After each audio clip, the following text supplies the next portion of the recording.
Thank you, Will, for that great introduction. As Will mentioned, my name is Peter Brookman. I'm the Vice President of Security Sales at CDI.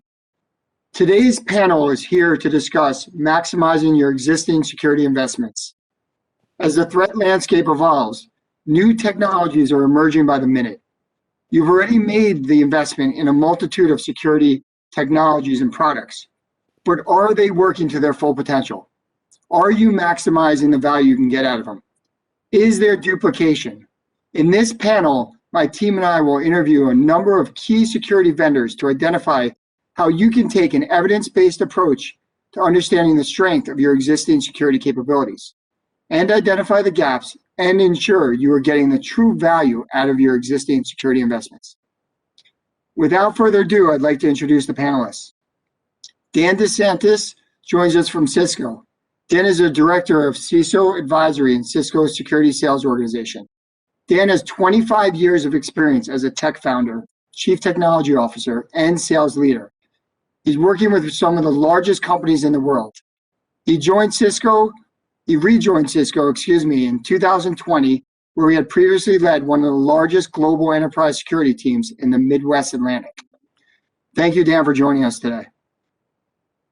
Mike DiNapoli joins us from Simulate.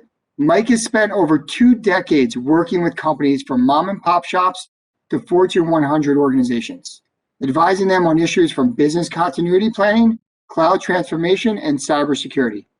He is currently a senior solutions architect with Simulate Breach and Attack Simulation, helping customers and partners know that their security controls are defending the organization without speculation.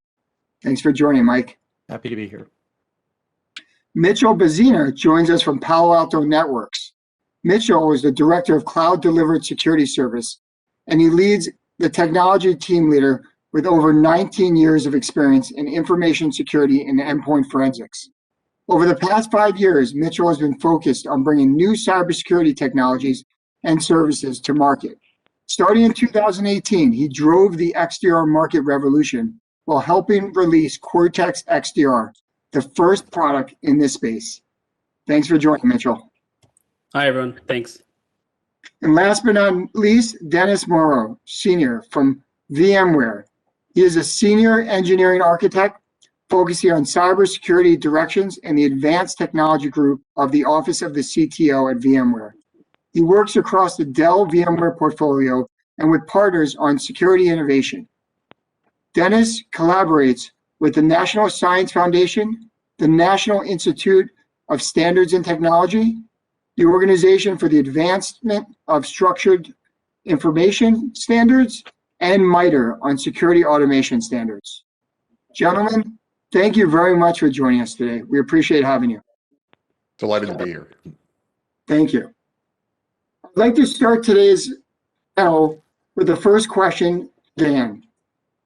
Dan, our audience is most likely spend a significant amount of resources, money, time, and human capital on security tools, processes, and procedures.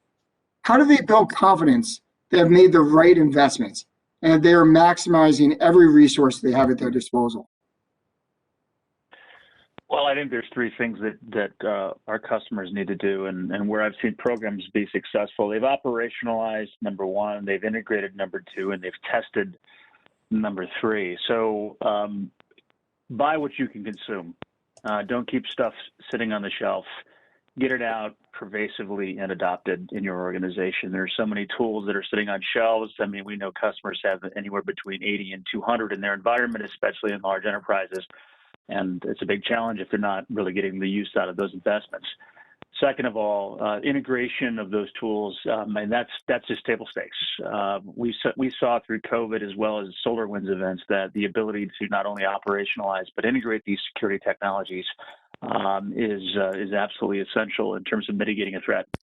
And then having the visibility you need, especially in a work from home type situation that we're all living in right now. I think finally that testing thing, and I can't overemphasize this one enough, you got to build the muscle memory. So it's not enough to just get it out there and integrate it. You want to make sure that you're taking your team through a process of testing these capabilities, simulating real world experiences to the extent that you can, so that they understand when something like SolarWinds happens or when something along the lines of COVID happens, that they're ready, they're equipped to deal with those situations.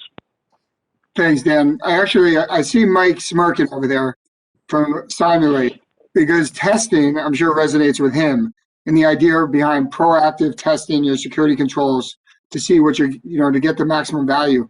What are your thoughts on this, Mike? Well, I mean, I'm biased, obviously, but the idea that performing this kind of testing, it shows you two things. One, it's going to show you where strengths exist, which means that additional budget doesn't need to be allocated where the security tools are operating at a level and at a risk acceptance level that's within tolerances for the organization. But it's also going to show you where things are not operating where you want them to be. And that may be a case of retooling or fine tuning. It may be a case where one of those products needs to come off the shelf, either as a swap out or replacement or as an augmentation.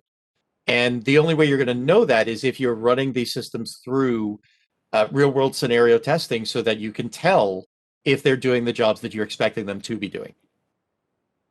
That's a great point. And Mitchell, I just wanted to follow up with you on this same subject, because coming from an organization that has invested quite a bit, as many of the organizations you guys represent, in a security stack that's really trying to be end to end, how would you view that question that I just proposed?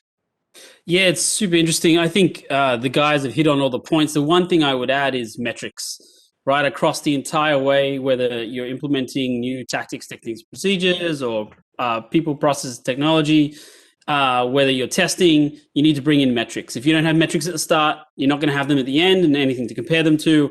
And that's every step of the way, from triage and analysis to how long it takes to onboard a new technology to different parts of the security process. And that will be your pivotal step point that allows you to understand where you are and where you need to be. That's a great point. We always talk at CDI about the idea that if you can't measure it, you can't monitor it. So you first have to be able to measure it. Let's get to quantitative evaluation, and then we look at deviation. So I appreciate your feedback on that. Mike, kicking the panel question off to you next. How can organizations identify when they are overspending? Well, the biggest things are, if you have a multi-layered security approach, which you should have, you want to evaluate if those layers are overlapping. If there are two tools doing the same thing, the likelihood is that neither one is doing it effectively. So knowing where those strengths and weaknesses lie, and as Mitchell said, tying those back to quantifiable metrics so that there's no question as to this is exceeding expectations, this is coming below expectations, you could start to look for those areas of overlap. And if you've got two tools that are both operating on the same level with the same type of security, the same protective action, you can start to evaluate, should we consolidate? Should we go with one of these tools that's going to give us better functionality overall, and then be able to retire perhaps a legacy tool or bring in a more modernized platform to cover any gaps that exist? So yeah, it's a key component of proper security spending. I appreciate that. And, Dennis, coming from an organization that has also spent quite a bit on investing in a holistic security portfolio, and I'd love to get your perspective on how organizations identify where they are overspending and how they should think about that. Well, key to understanding where you're covered and where you're not, so that you understand where you're overspending or underspending, is understanding the systems that you're protected, how they behave, the life cycles associated with both building them and operating them, as well as closing the loop on the right metrics that tell you about sort of the effectiveness of what you have done, but the effectiveness with respect to protecting systems, not individual artifacts of those systems. So context matters. We focus very heavily on the intersection of the DevSecOps, for instance, process with what's going on with coordination and orchestration in the underlying platform, and how that unifies with one version of the truth the various parts of the security portfolio around what it is you're protecting, how it should behave, and what to do about it if it doesn't. In that circumstance, we're really interested in how we connect the dots across the portfolio to get better efficiency and effectiveness and coverage with respect to knowing your portfolio is doing what you need it to and that it's not doing things that you don't need it to.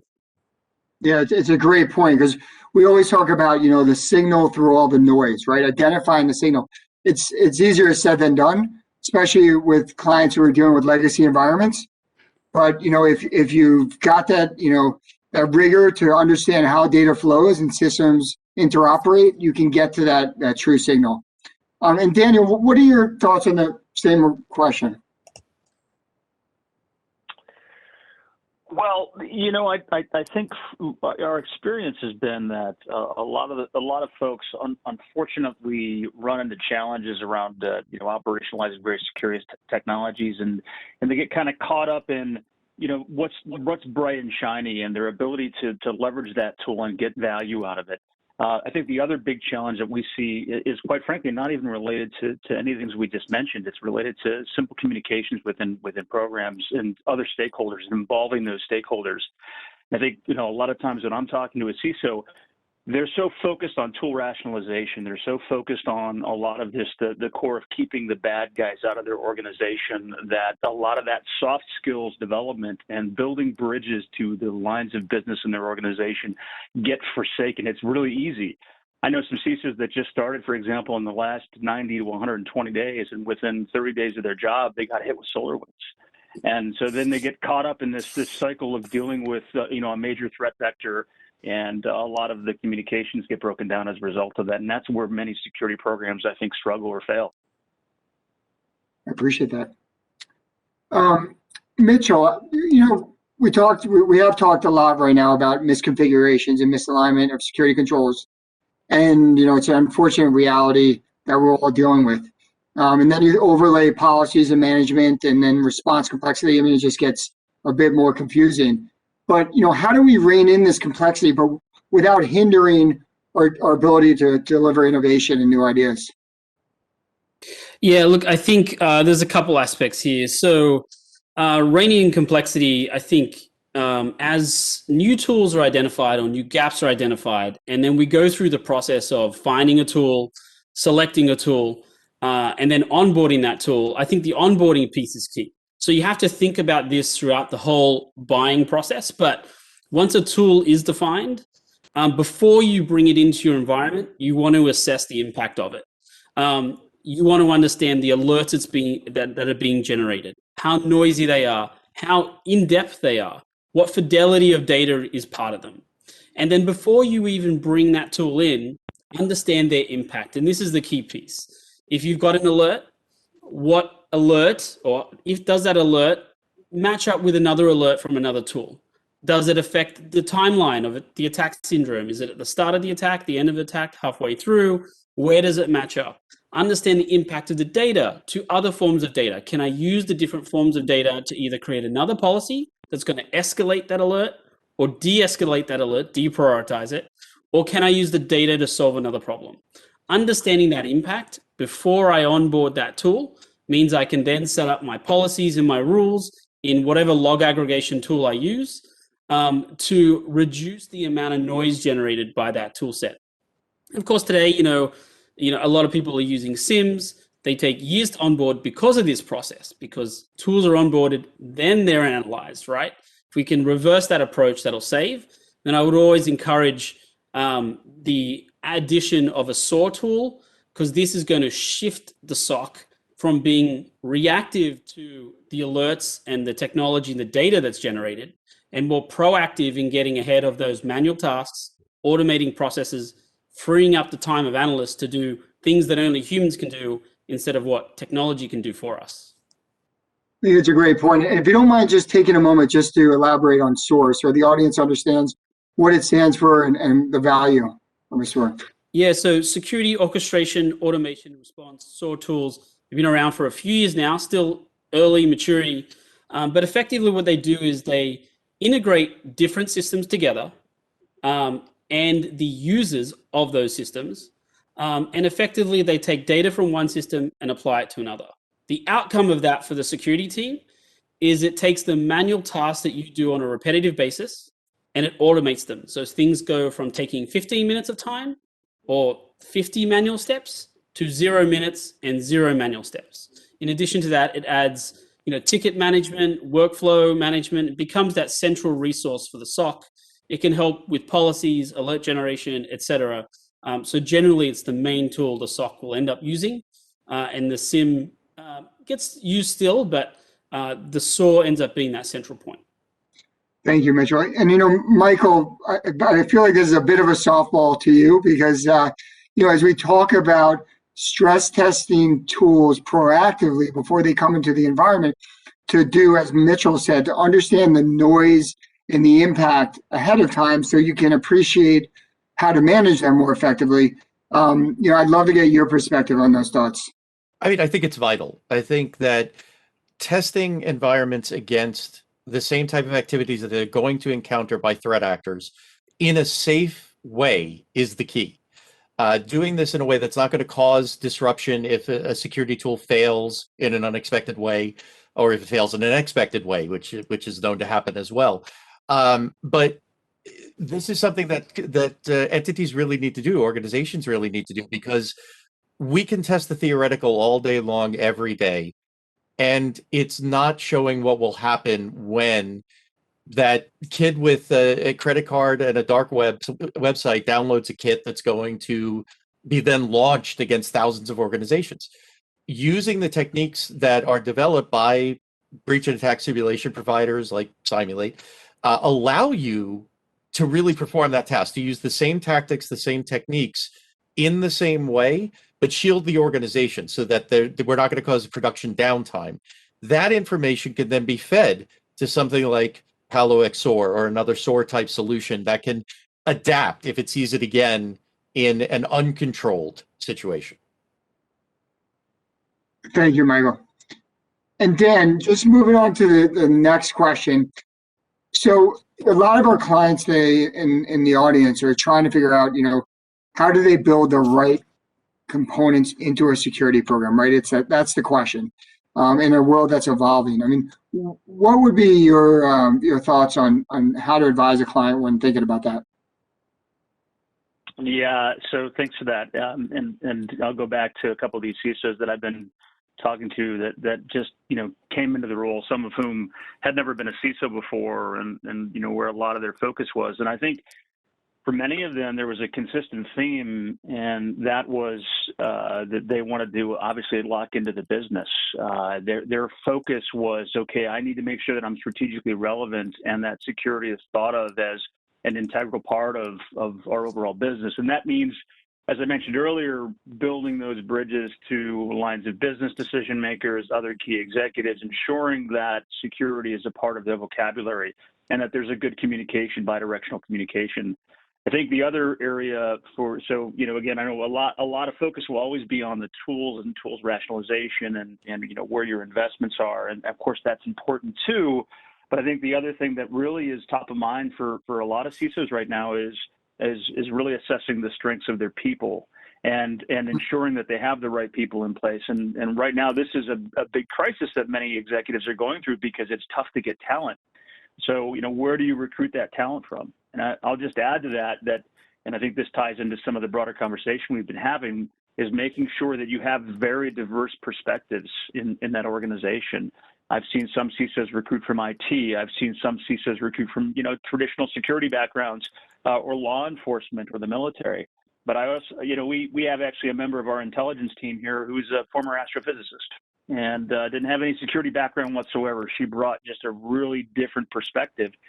I think when we're thinking about what we're up against, the adversaries that are out there, some of whom are nation state backed, we need to be able to think differently. And so I'm seeing a fair bit of investment in those things early on in security programs with the executives that I interact with. And if I could add something in there, when we're talking about diversity, remember that the data and the metrics and everything that we do also has to be translated to the business decision makers.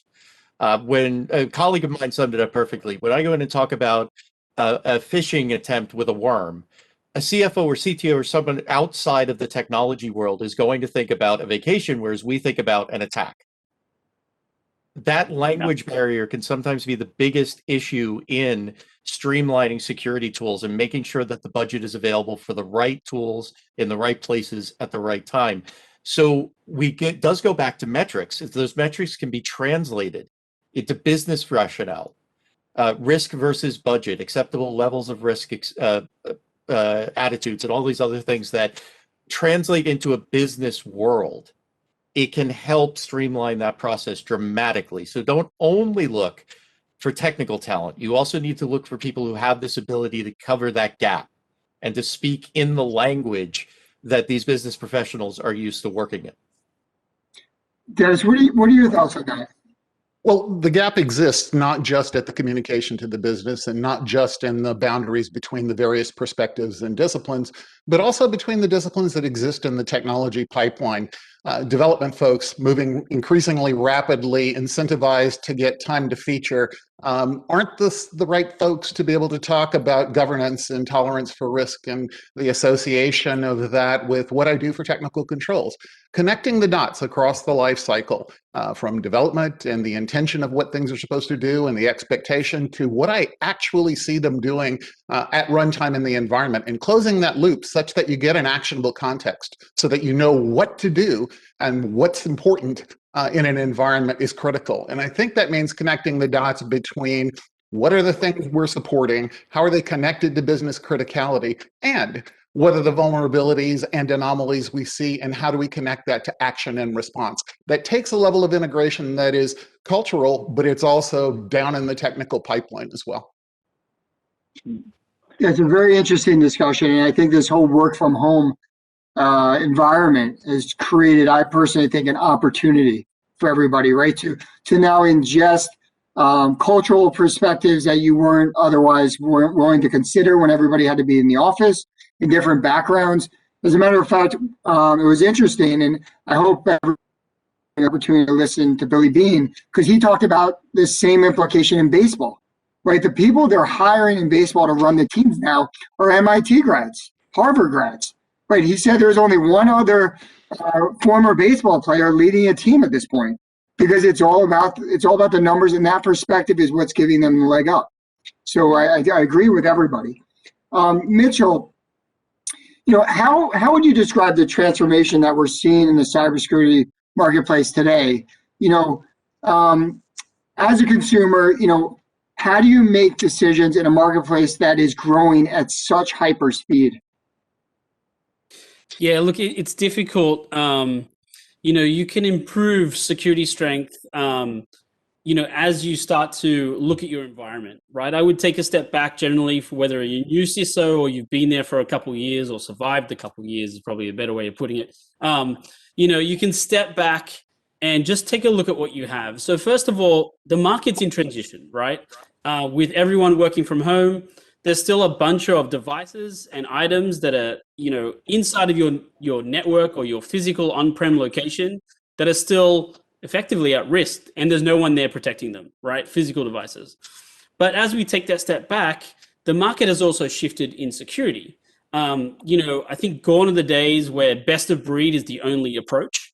Now we've seen these platform tool sets come up and sometimes even supersede the best of breed technologies, because what they're able to do is take multiple security controls or technologies in different areas, sync them all together and learn from each other, so that network effect of more customers, more technologies, more solutions, all governed by one vendor, so to speak, are working together to improve each other. So as we step back, you want to do a gap assessment, ideally yearly, if not more common. Understand where your gaps are. As you have tools in rotation, the end of life comes, or the end of the purchase agreement comes, have a look and aim to move towards consolidation. With consolidation, you can have faster maturity, faster reduction of risk, and then you gap fill with either best of breed tools or new up and coming technologies that fill a gap that nobody else has. I appreciate that, Mitchell. And Dan, coming from an organization that has quite a discipline around investments and optimization of the portfolio, it probably could take you days just to explain the entire portfolio. What would you say to that same question? Yeah, well, I think, and I was just thinking as Mitchell was talking, just to kind of throw something out there. I think we all have as vendors a responsibility to help our customers and to work together. I mean, we're often listed on the other side of the table competing with one another in certain instances.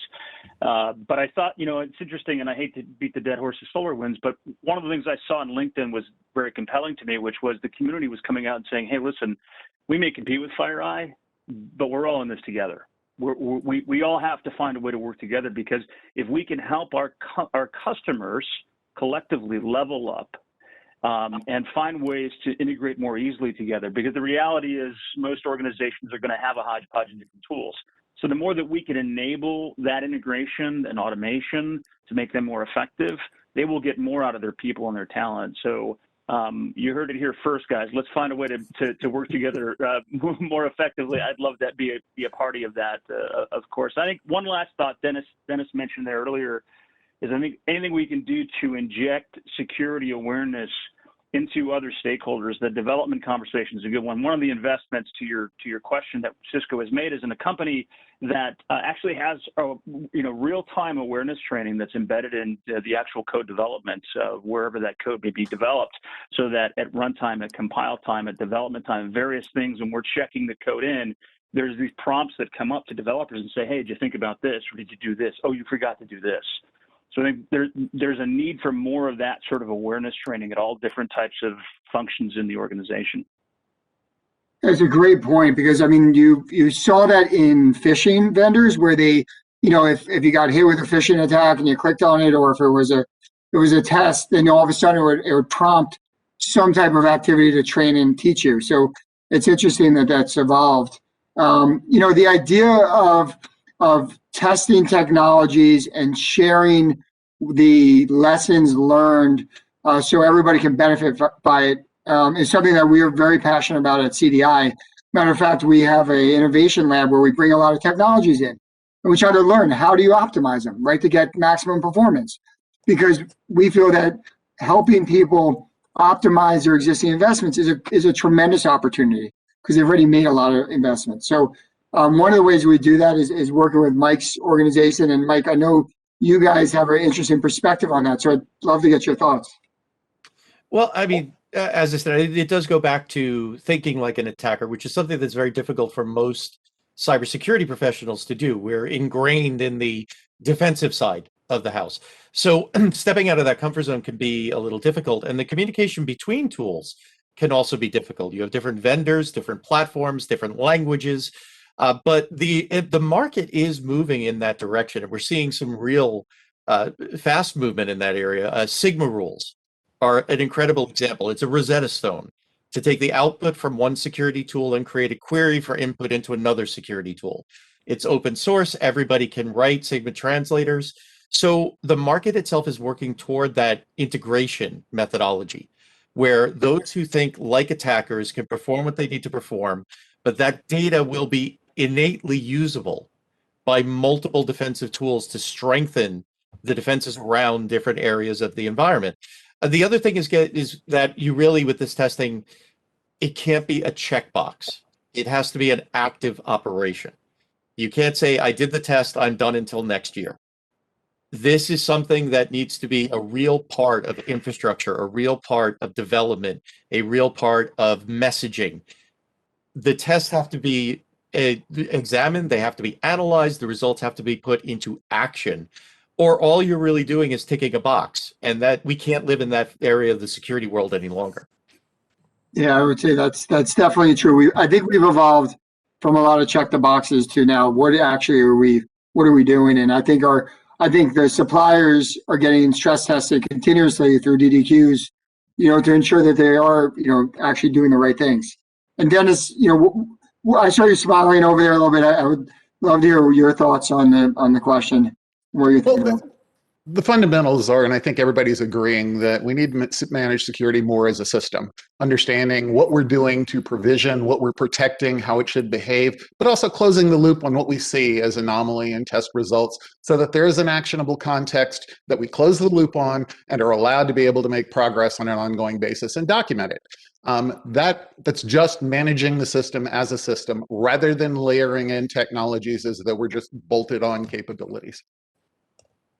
Yeah, I think it's a great point. And Dennis, everybody wants to know about, what are the next big threat vectors, right? Everybody's curious, how do I look into the future? There's no, silver ball or anything of that nature, but what would you, what do you think the audience should be thinking about? Well, how can you do anything but focus on the supply chain given recent developments, right? So it's everything about, in adopting open source, looking at curation and looking at testing and looking at how you qualify those things for participation in your portfolio. Same thing is true about every externalized service that you bring into the environment, as well as those things that you're developing. An internal scrutiny at a pretty high level of fidelity needs to be paid to what are the things you use to create the platform and operate it, and how do you get insight as quickly as possible. I see Mitchell over there nodding as well. Yeah, look, there's the concept known as shift left security, which Dennis is kind of touching on. I think as you're developing new applications, there's now open source technology and open source tools that allows you to pull security into that development cycle so that downstream, and we always worry about downstream, but we never actually worry about downstream, you're putting in security controls that mean you don't end up with 1,000 tickets in 6 months' time or 5 months' time or 3 months' time when you launch that application.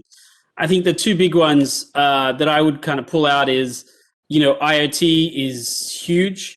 I think, again, as I mentioned earlier, working from home, we kind of out of sight, out of mind at the moment, but devices are still growing. There's about, 70 odd % of business departments who are purchasing IoT to enable their business and enable their department. And of course, that's done outside of the IT org, but it'll become an IT org and a security org problem downstream. So getting ahead of that and managing those unmanaged devices is going to control a massive amount of risk, about 30% as we look to the future. And then I know others are going to mention this one as well, so I'll just lead it off, is ransomware. It's the topic of the kind of day. There's a new report coming out where the ransomware costs, so someone would have to pay in ransom, has almost doubled or has doubled. It moved from $115,000 to $312 in the last year alone. And now there's the concept of double extortion coming through, where they're not only being ransomed to get their data back, they're being ransomed to get their data off a website that's being posted on the dark web. So I think that's going to be a huge topic. Thanks, Mitchell. I mean, that's staggering. I mean, it's you read the reports and you see the charts. It's tough to combat. Dan, what are your thoughts on that in terms of the big threat vectors that our clients should be thinking about? Yeah, I mean, I think you've heard a lot of it already. There's a lot of conversation on supply chain. We've seen now with both NotPetya and the Sunburst that I'm going to go after. I mean, it's a brilliant move, right? I mean, your software and your environment that you come to know and love and trust has to update. And if I can violate that flow, which of course is what happened in both instances, then I'm going to get the keys to the kingdom. And so I think, first of all, customers really need to, I was talking to another CISO, I asked him sort of the 3 pillars of his program, and his first pillar was assumed breach. And so the more we have to have that philosophy that, okay, we need to be thinking about threats and all these new emerging threats, but we also have to assume that somebody wants to get in, they're going to get in. So this gets back to all the things we've already talked about in this conversation: integration, automation, testing, metrics. Those are all things that are really important. And I would argue baseline, what's normal behavior in your environment, which, by the way, was his third pillar, and that is I need to know what's normal. Last thought on this, I think what's old is new, what's new is old. So we're seeing hacks be reused from years ago. I mean, some of the previous SMB attacks that surfaced. Quite frankly, a lot of those honeypots are retired because many of the threat intelligence community thought they weren't going to try to exploit SMB anymore. And well, that changed, right?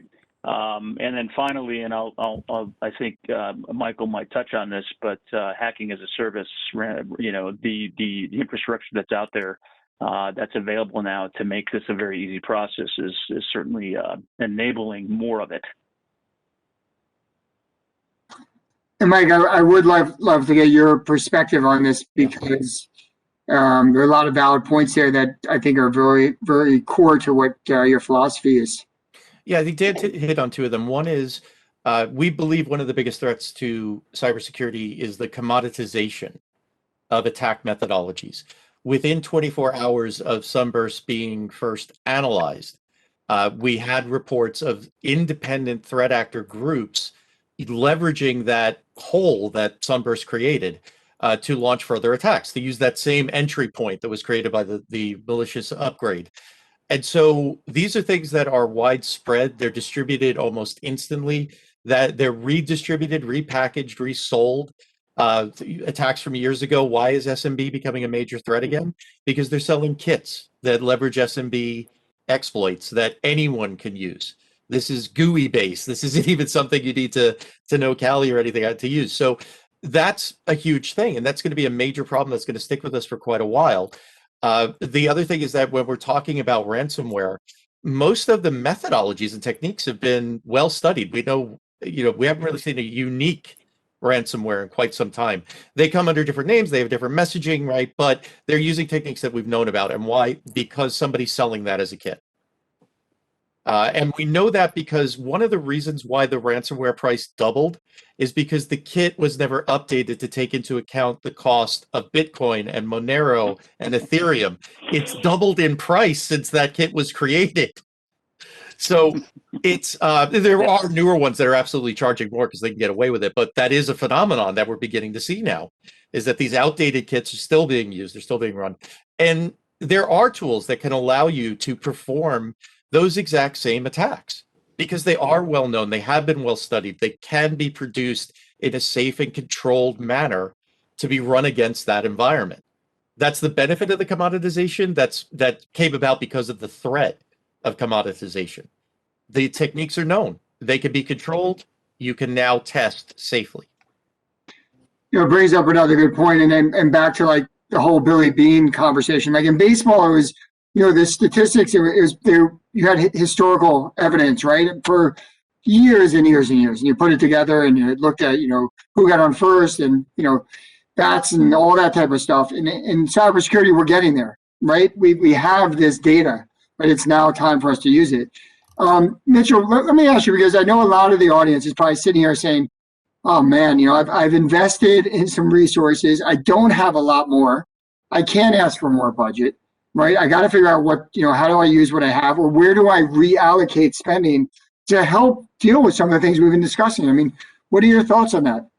Yeah, I think the guys have brought up a few good points, right? What's old is new. I think Dan had mentioned, there's only a limited number of tactics that are accessible once there is access to a network, right? I think Mike mentioned. So, first of all, I would encourage my team to get on the MITRE website, have a look at the attack and the CV simulation scenarios, and learn and understand the tactics, and make sure I have something in my control suite that allows me to go and search or regularly search for that data, right? We have endpoint detection response tools, and we have network detection response tools that give us access to data. Searching that data to look for those TTPs are going to be key, because then we can get something further down the breach chain effectively. But with the limited budgets available and the interesting amount of technology that's coming out, when we go back to metrics, right, we want to look for technology that's going to save time and effort downstream in the actual security team, right? So if you don't have budget, one way to get budget is to save cost with what you're buying. And and I hate to bring it up again, but one of the great tools to do that is the SOAR tools, because that's going to take your staff and give you back that resource by simplifying or automating manual steps. And then through that process, through ingesting that data, through understanding metrics, and through going back to what we said before, doing a gap analysis, knowing where they are, I can then reallocate funds because of the time I'm saving in potential additional staffing, in wasting time doing manual processes, in trying to cut through the noise, like we mentioned earlier as well. Yeah, it's a great point. And Dennis, what would be your perspective on that same your advice? I think that's absolutely key, that we look at automation as part and parcel of how to manage the security portfolio. But I think it also steps beyond that, connecting automatically the security portfolio to what you understand about what you're protecting and how it should behave and what to do about it when it doesn't is part and parcel of things. And MITRE goes there as well, not just the attack matrix, but also the security automation framework. And how do you standardize the information coming from code scanning tools into the operational environment to create that baseline that gives you really clear signal to noise ratio and actionable context so you can close the loop. I think thinking of, again, security as a system is part and parcel of getting this right. Yeah, that's a great point. Go ahead, Dan. Yeah, no, I just had one final thought, and you know, I actually got to talk to recently a social hacker in the UK, and I mean that's her whole bread and butter. She's all about social engineering. This is goes back to the old Kevin Mitnick school of thought. That's very much alive and well, right? So getting into an organization, sometimes physically, or just through your ability to convince somebody to give something away or get you access, is pretty compelling. So I mean, I wouldn't. I think part of the programs that we're talking about, and I've kind of mentioned this or touched on this earlier on, is sort of building that culture of security, that awareness around this, because it has its ties into the technology, but the easiest layer to exploit is the human layer, right? It's very interesting. You know, the culture. I was talking about this the other day. So the culture of security awareness now has evolved into being what you do at home as well, right? Your home culture. I mean, there's a pure intersection there between business and home. And Yeah. I was talking with a vendor the other day, and my internet wasn't working out very well, and he said, "Can I send you a stack of equipment, security equipment, and to help?" And I sort of thought about it. I was like, wait, that's a stack of that's enterprise grade. And I said, but you know what? He's probably right. I need to start thinking about the practices I have at home, and because the implications are to my business as well. So it's so the dynamics are very interesting. And Mike, I mean, coming from your perspective, obviously having the ability to test a lot of different tools out there and be somewhat agnostic.